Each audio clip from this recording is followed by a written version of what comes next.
Over 100 years ago, the Jewish people began their long migration back to Palestine.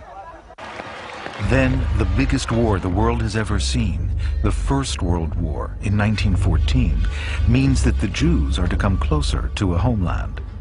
The British want allies in the Middle East. The Arabs are fighting the Turkish Ottomans for independence, and the British back them.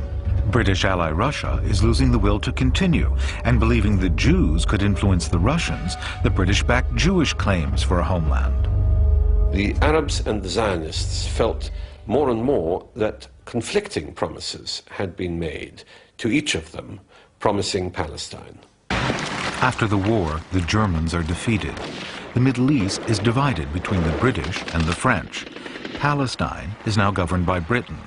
Their fateful decision in 1919 to adopt the Jewish claim for a homeland as official policy is to affect the Holy Land from that moment on. The British mandate was designed specifically to bring about the creation of a national home for the Jews, which ultimately meant a state, with no similar commitment to self-government or independence or statehood for the indigenous inhabitants, in other words, the Palestinian Arabs. Encouraged by the attitude of the British, 35,000 Jews emigrate to Palestine over the next 4 years. Palestinian unease about the influx leads to riots against the Jews and the British, culminating in the 3-year Arab Revolt of 1936. The Palestinians are crushed by the British and their leadership destroyed. The Jews continue to arrive, although the British start limiting numbers. The end of the Second World War makes the question of a recognized homeland a priority. 6 million Jews are exterminated in the Nazi death camps during the Holocaust, and the survivors are determined that it will never happen again. With no safe haven in Europe, because countries turn them away, they look to the land of Palestine, a land the Jewish Bible, the Torah, calls Israel. But the Palestinian Arabs don't want any more Jews immigrating, and to keep the peace, the British limit the influx, turning boatloads away. Horrified by the British attitude and fearful that they might lose their claim to a homeland, some Zionists turn to terrorism. But as these early pictures show, the British got tough. At the beginning, we trusted the British that they were going to give us the homeland for the Jews, and slowly by slowly, the British started to retreat from the mandate, and I decided, and the only way is that I've got to fight to free my country. But the Arabs aren't going to concede their country and also start fighting. In 1947, the UN meets to vote on a solution.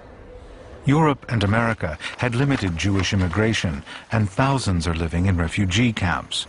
Yet recent images of the Holocaust are fresh in the minds of many Americans. President Truman recalls his feelings. It is my attitude that the American government couldn't stand idly by while the victims of Hitler's madness were not allowed to build new lives. Zionists lobby the UN delegates to vote yes.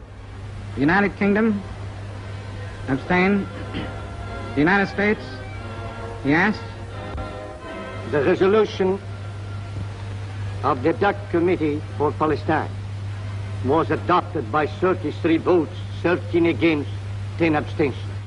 The UN decide that Palestine should be divided into separate Jewish and Arab states. The Palestinian Arabs are allocated sections to the northwest, in the center, a strip by the sea, and land on the Egyptian border. The Zionists are given what remains, while Jerusalem is to be controlled by the UN. But the Palestinians reject the plan. Nasser al-Din al-Nashashibi is a member of one of Palestine's most influential families. When they heard that the United Nations voted for the implementation of that decision of partition, I remember my father was next to me here in that house and was listening to the radio about the vote of dividing Palestine, and he said, mark it, my son, this is the beginning of bloodshed in the whole area. there will never be peace again.